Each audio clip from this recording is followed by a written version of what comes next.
High, আজকে আমি করতে চলেছি রুটিটার মেকওভার। রুটিটার উপরে আমরা লাগিয়ে নেবো প্রথমে পিজা সস। পিজা সসটা ভালো করেই রুটিটার উপরে মাখিয়ে দিতে হবে। আমার একটুখানি পিজা সস দরকার, সো বেশি দেবো না, অনেক ভালো হয়ে যাবে, তখন খেতেই পারবো না। তো নেক্সট আমি দেবো একটা, কী দেবো, একটা সস, সুইট অ্যান্ড স্পাইসি একটা সস। এই সসটা আমি অল্পই দিলাম। তো এটা দিয়েও আমরা এরকমভাবে মাখিয়ে নেবো। মাখিয়ে নেবার পর আমরা এর মধ্যে দিয়ে দেবো আমার অনেক কষ্ট করে কেটে রাখা পেঁয়াজ, যেটা আমি একটা বেশি কেটে ফেলেছি। আমার এতটা লাগবে না, কারণ আমি এতটা পেঁয়াজ খেতে পছন্দ করি না। এবারে দেবো আমি ক্যাপসিকাম, যেটা আমি ভালো করে সাজাতে চেয়েছিলাম, যেটা আমি পারছি না। ঠিক আছে, তো আমি যেমন ইচ্ছা তেমন আমি করে দিয়ে দিচ্ছি ক্যাপসিকাম। তো জিনিসটা পুরোটাই দিবি, না ভালো লাগছে না। তো এরপর আমি দেবো টমেটো, যেটা আমার একদম ভালো লাগে না, আমি জানি না কেন একদম ভালো লাগে না, মানে এই পিজার মধ্যে ভালো লাগছে না দিতে, তো আমি কেন দিচ্ছি জানি না। তো এই পুরো পেঁয়াজটা আমি দিয়ে দিই, কী হবে রেখে দিই।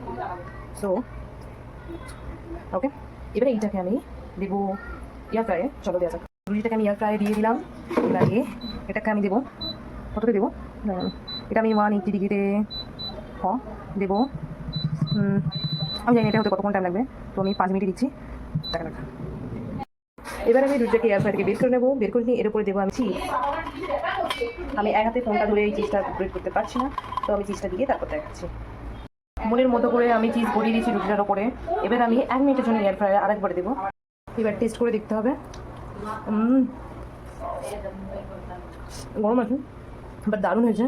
তোমরা জানিও যে আমার রুটিটার মেকওভার করবে আমার রুটিটা কেনা খুব লাগছে।